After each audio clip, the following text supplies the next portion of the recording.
Abrochede, abrochede, abrochede. Hey, abrochedo, abrochede, abrochedo, abrochede. Abrochede, aha, aye Berlin. What you say? And then you about to bonkomo. Said the medical car, you know, page with you be adia. Which my be shell sorry. I'm a mom for seeing BB frame. Yeah, far from the buy. Desert boys. What you say? Shout out to everyone. And then you about to bonkomo. You know about call. About bonkomo. And then the first time I know by the interview, I will check the platform so. What I say? Shout out to every woman in the world. What I say? You about to bonkomo. To why crowd or would tell the page be our boss one or share. Your videos so they go here Instagram and then they kika home Facebook and the TikTok. And to ba page we so na wa share am brothers be our person tie story e free Africa kwan a ye mu bi no fa so be draw bruchiri Nyankopon adaroma e le nya be dru ha. Enti e na de ye ba bonkomo we bi nua ba ko from Nigeria. Enti tawaso na tie de ko. Oyima, how are you? It's the same. Hey. What a shock. What you say? And then you better assume the wanted that and now better hano. Yami adumo na also. Yami adumo. Yeah, we are very happy that you are on our platform today. That we are going to talk about our life story, how people get to Europe. It's not easy that people coming through deserts here and there, but it's something that we need to share the story for people to know what is going on. And I'm happy that you are here to tell us what you passed through. So you get here in Germany. Yeah, thank you. You're welcome. Thank you so much. My name is Rachel. I'm from Nigeria. So this is my first time here, and I'm so happy to be here.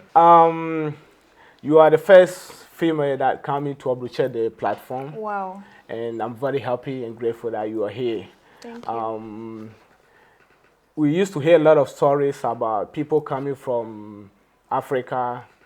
Some of them come through desert and stuff. But I used to see a lot of men coming around and we don't have no experience from the woman's side. So today you are here. We want to know the side of your story. Okay. All right. Yeah, first of all, my name is Rachel. I'm from Nigeria. Yeah. Talking about the journey from Africa to Europe here is not an easy something. Yeah. But I'm gonna brief it because of our time. Yeah. So me personally, I'm from a family of 6. I'm the third born, with 5 girls and one boy.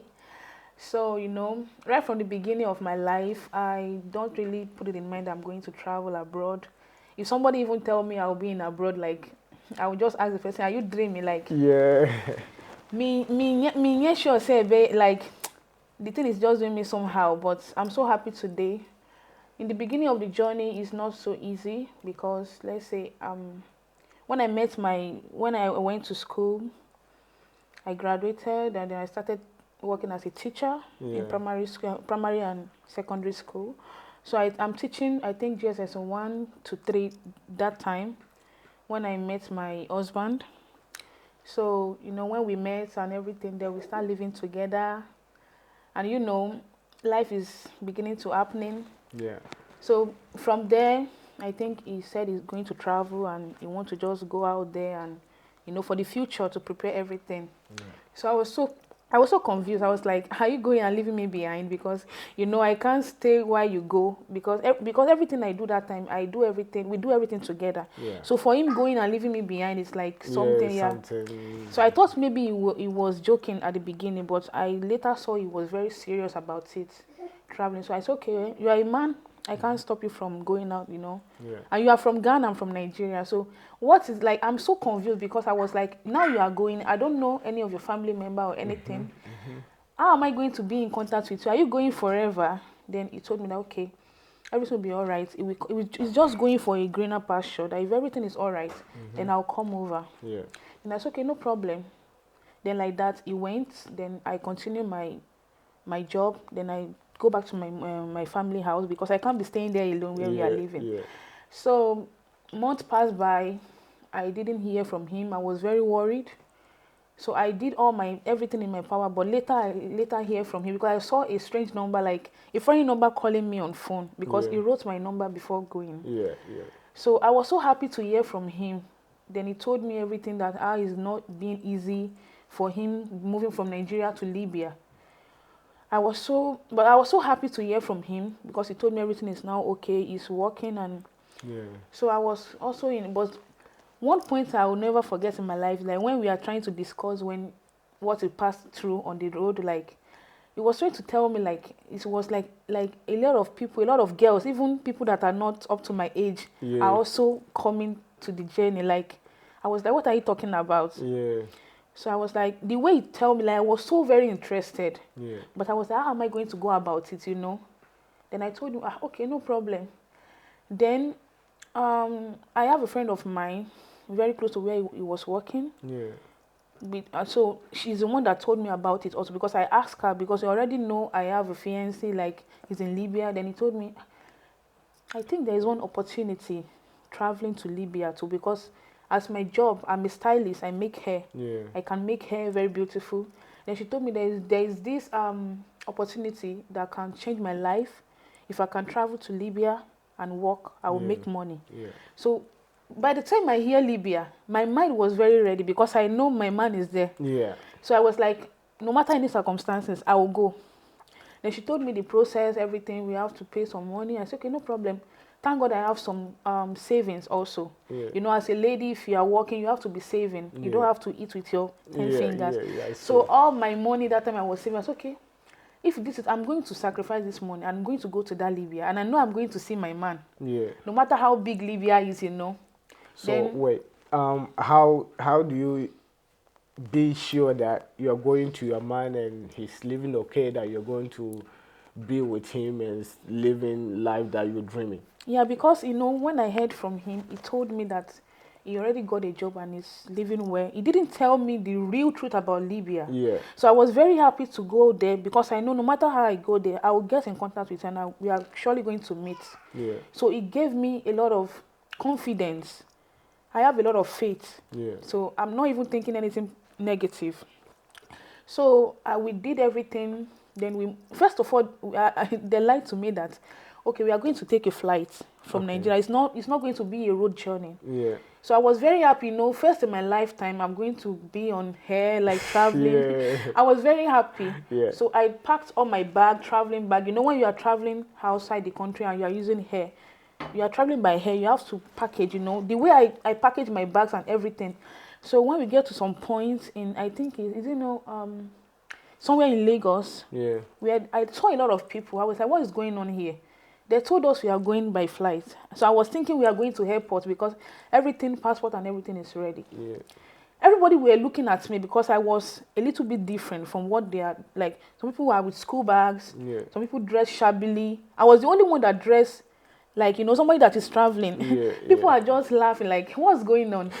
Who is this lady? Yeah. So I met one man because I was very confused. I said, what is going on here? Because this is what I was told. What am I doing here? Yeah.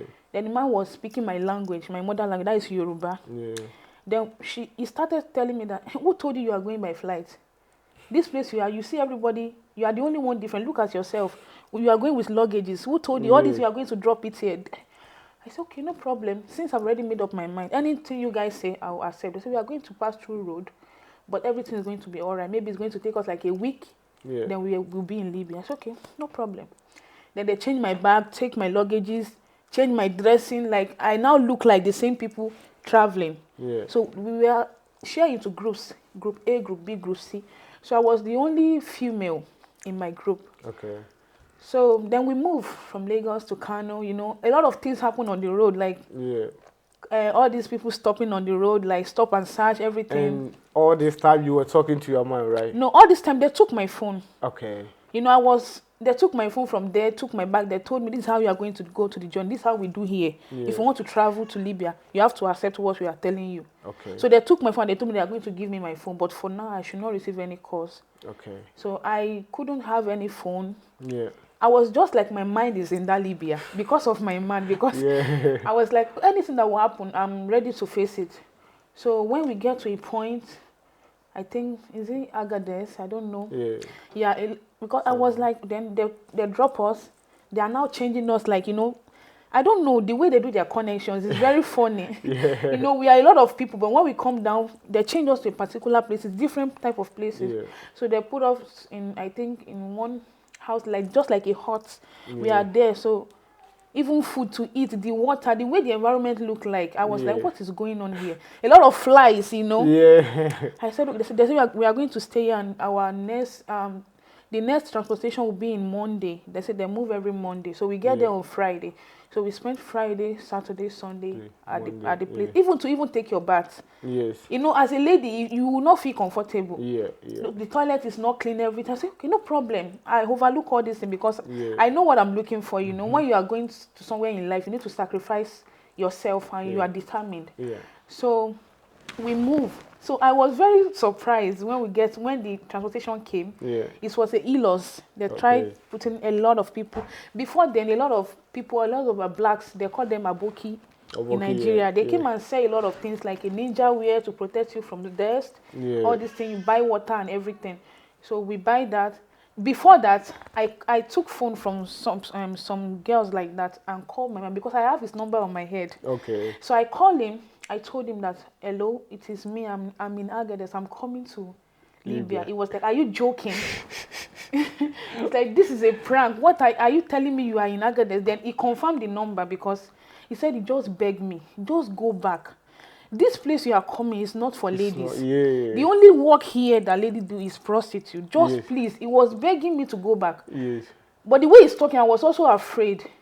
And some people tell me that if you go back, the person that brought you here, you know how much is going to get on your head. They are going to kill you on the road, and that is the end of your life. Yes. When I hear I was like, I don't know what to do. That I told him, it was like, he don't know what to do. He's still working, and he's paying some money. I don't know what to do.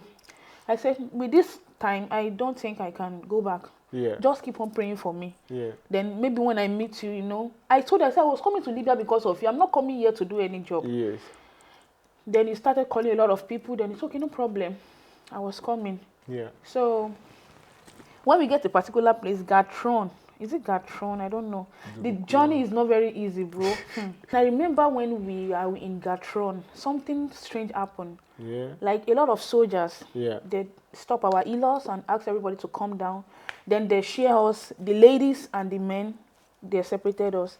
And you know, the way they were beating the men, like, I don't really know what's happening. They are speaking a lot of languages. Yeah. Then the ladies, they are calling them one after the other to the room. Maybe they spend 10 minutes. I don't really know what is going on, but because of my stature, I was like, they call me a baby because I have a very small stature. I look like a very young, like teenagers, you understand? So when it gets to my turn, we are in the queue. Yeah. When it gets to my turn, a man was like, this one is small. I was saying Bombino. Like, it was when I get here, I know the meaning of the word. Yeah. Like, they are saying that I'm small, that they should just leave me at one side because I was like a girl. Yeah. So the rest of the girls, they took them inside. They are coming back outside. But when I asked some of the girls, they told them they went there to rape them. Yeah. So I was so shocked, like, so this stature can really save me, like the way I am. I was like a baby because I have a very small body. That's really, really true. Even the time I was coming, I was too young and I would not have that shock. I think it's there about 2015 I'm talking about. I was very small. I have very small body, but I'm already old. But you will not know. Yeah. So I don't know. I was so happy that this stature really saved me. So I'm going to, the way they do the men, they beat them like cow. I have never experienced such in my life. And I'm so emotional. I was even crying for some of them. Yeah. They beat them, then they put us somewhere. No food, no water. Some even are trying to tell them they need something to drink. They are not giving them water. They are beating them. Imagine soldiers. Yes. Because I know soldiers is like to protect people. So I was like, what is going on here? So that really made me scared. At that point, I was like, am I going to go back? When I look around, I see a lot of desert. Where am I going to? Where am I going to? Who am I going to say, take me back? Yeah. Then I just keep to my faith that anything that will happen, even though I will die, let me die. Because I'm already in a journey of no return. There is you can't go back. You need to just face what is there. So we are there, cold. You can't imagine when the weather is cold. No jacket, everything is very, in fact, the life is very deadly. It got to some point, we started seeing skeleton. Like a woman skeleton on the floor, like dried one. Damn. I was like, what is this? I have never seen skeleton like real face to face in my life. It was there that I saw skeleton. So I was asking, then a lot of people said, this is some of people that fell from Elos. A lot of people died and they already lost in the desert. You understand? I was very scared because I have a very flexible heart. I said, well, no problem. I'm going there to see Mike. Mike, where? No problem. Then we get to one place also. I think, is he, after Gatron, is he one state like that before Libya? Sabah. It's Sabah. Yeah, I remember Sabah. Like, they say it's like a ghetto. Yeah. We get there, a lot of broken houses. It's not even like, it's like Africa is even better than that place. Yeah. Even Nigeria, where I come from, is like, what is this? Then when we get there, a lot of people are there. That place is smelling like, it is very stinking. Yes.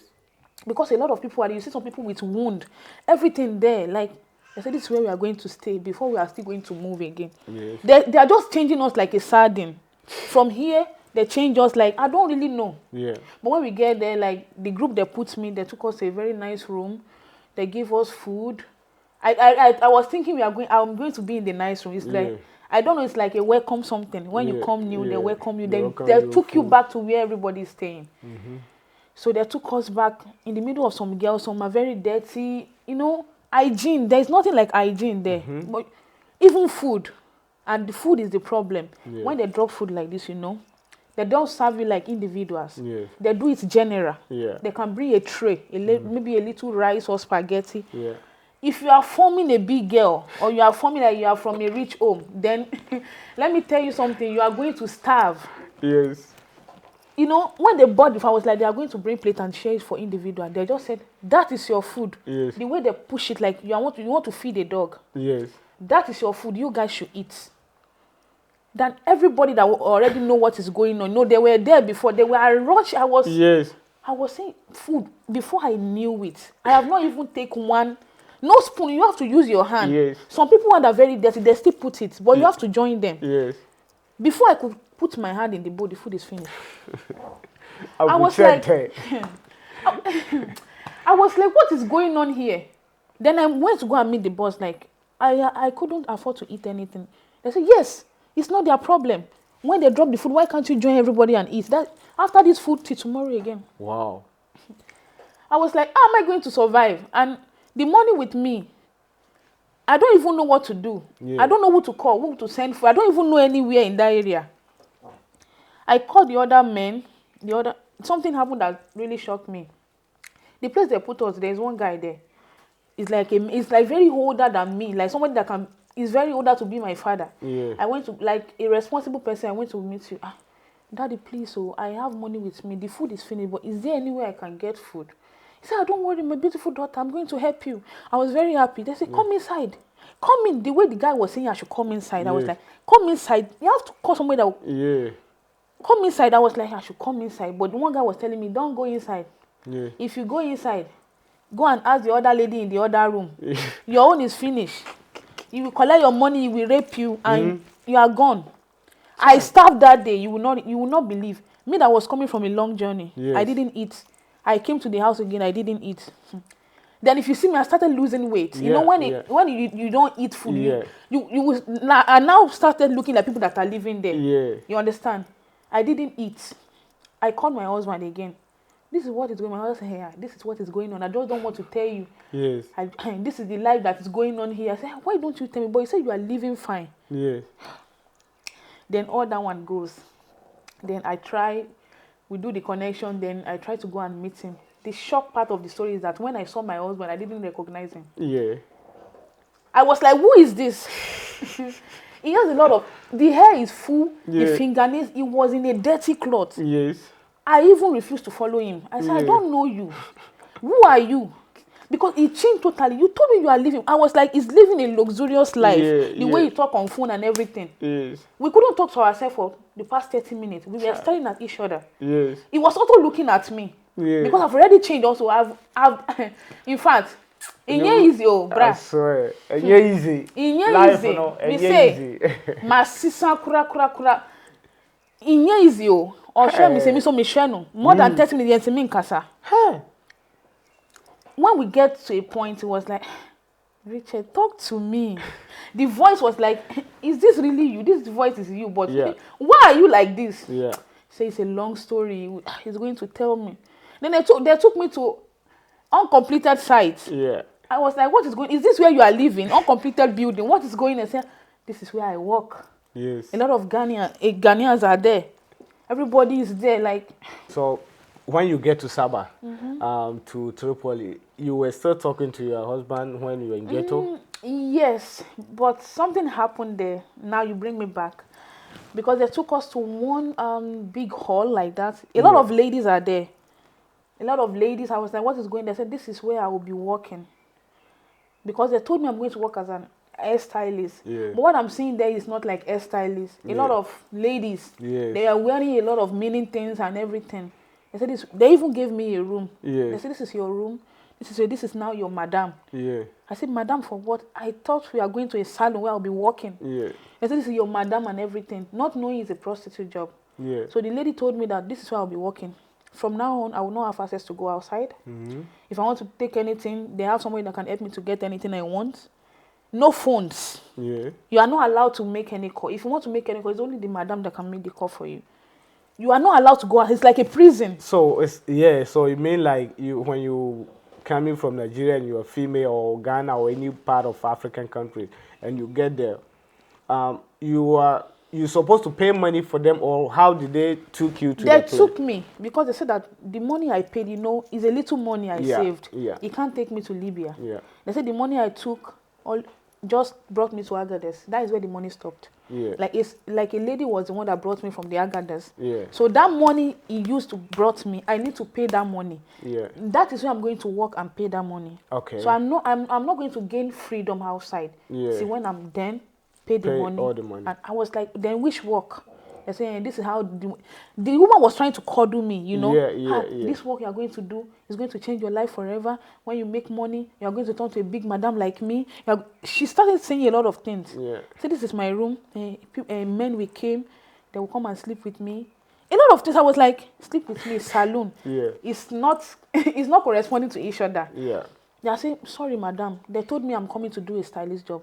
They say, yeah, if you know you cannot do this work, you are dead. I refuse in the first place. Like, I can't do this. From where I was brought up, I'm a responsible guy. I can't do this. Yes. They started beating me. They beat me. I couldn't even eat. He says, see, if you do not change your mind now, I will tell them to beat you. They can even kill you, and no government is going to arrest me about that. I will throw your dead body in the desert. Nobody is going to do this. Then, because there is no phone, because I was like, I wish I see phone and call my mom. Maybe you can come and rescue me. Yeah. Then I said, one girl was like giving me a face sign. Like, he was giving me some eye signal. Like, just I should come down, just accept what they want to say for that day. Yeah. Then they left me and I said, okay, no problem. When they have beat me, if you see me, you won't recognize me anymore. They beat me on my face, so like I went to go and steal. Wow. Then the girl was like, my sister, I can see that you are a Yoruba lady. That is why I want to tell you this. So please, anything they tell you here, you have to accept it. Then, I don't know your plan, but this place is very dangerous. Yes. Everywhere there is camera. Bodyguards, they are very big. Where are you going? Sure, you going. Nigerian people will say that they no born you well. You cannot even step beyond the boundaries you are not supposed to go. Child. I'm like, well, I'm the one that said I want it because of love. Yes. I'm suffering for this, no problem. Then the lady that told me to be calm, I told the lady, this is why I came here. I don't even know this is what is going to go. He said, no problem. He said, she's going to help me, but I'm going to pay her money. He said, there's one phone that they always sneak to each other, like all these small phones. Yeah. But I have to pay before I can get it. I can go to the toilet, use cloths to cover myself, make the call and return it. You understand? I said, how much? He said, I should give him 50 dinar. I said, 50 dinar? What is 50 dinar? Then, okay. I just bring all the dinars with me because I don't really know the money. I said, this is all the money that is with me. I just gave her the money. I don't even know, maybe the money is more than or anything. Then she got me the phone. She got me a wrapper.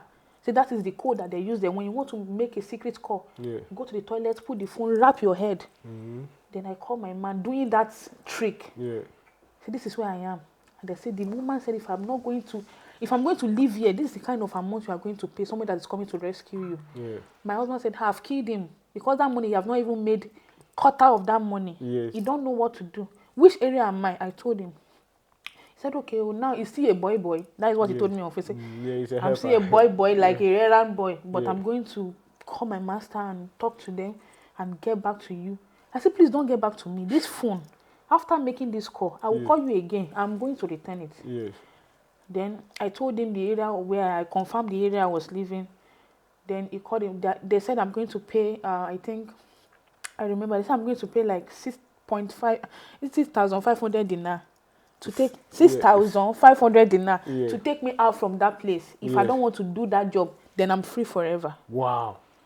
Then I told my husband, I said, 6,000. He said, this thing, you don't even know how to even put it in the, like the orga, like the boss, they are even angry, like small boy like you are bringing woman to Libya. Even them that they are buggered, no wife, who are you? Like they are very angry with him. Yeah. Like he was begging them, please, this is my girlfriend, please. Then say they talk to one Arab woman like that. I don't know the way they do the connection, but they came about bringing me from that place.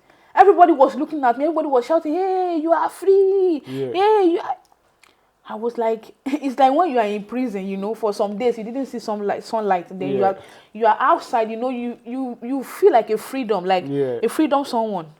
I came out. My husband was not there at the first place. It's some Arab women that came and take me. They wear me jalamia. You know, they dress me like an Arab lady. Yeah. They took me there. Now, my husband was already waiting in the car. You understand? So, when I saw him, I was very, I was very surprised. Yeah.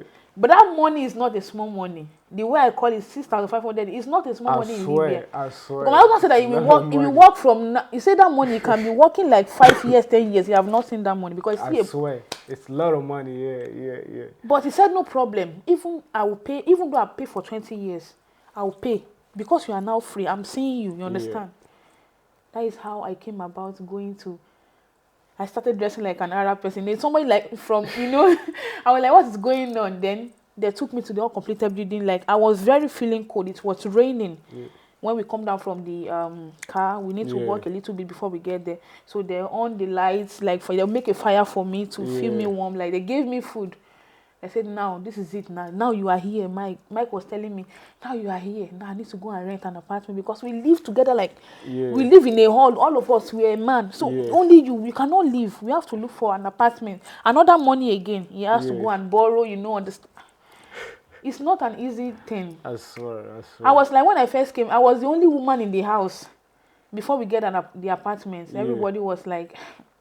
I was the one cooking for them, everything. Yeah. Ghana people are so very nice. Yeah. Because they took me as if they even know me. Because I already know how to speak the language. Yeah. So I correspond with them. We talk, like we play, like family. Yeah. So I was very happy meeting him. I said, at last, this man was like, am I dreaming? So you, this girl, you come from Nigeria and come and meet me here. Yeah. Like, I just thank God that if not for him, you know, when you don't know anybody, you have to obey and do whatever they ask you to say. Yeah. A lot of people, like, their life are very...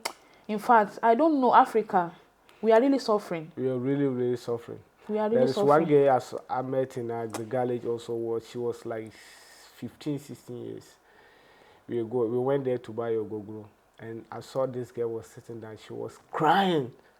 She's too young to be my second or third junior sister. It's true what you are saying. And she was crying. She don't know anybody, and she don't want to do what they ask her to do.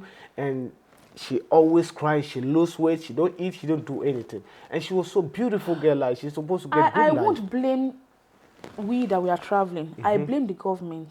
Because if they have a very good plan for us, look at this Europe that we have. Yeah. They are paying...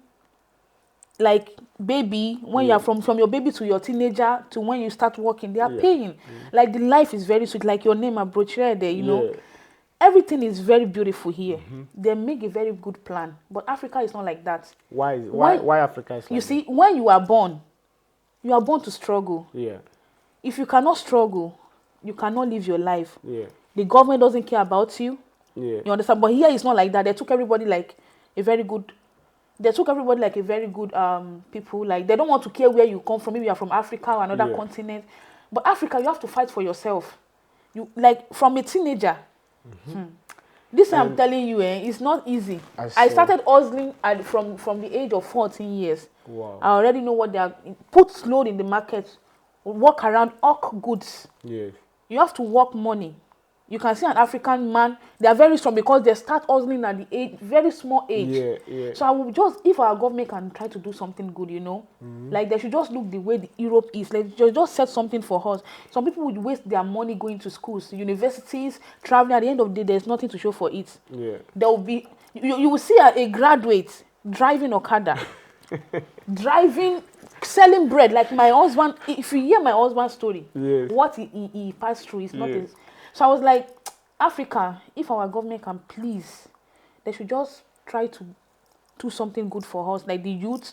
Maybe it would be a job, people will not start struggling, like wasting their life traveling and risking their life. Look at the water, how people are dying because they want to survive.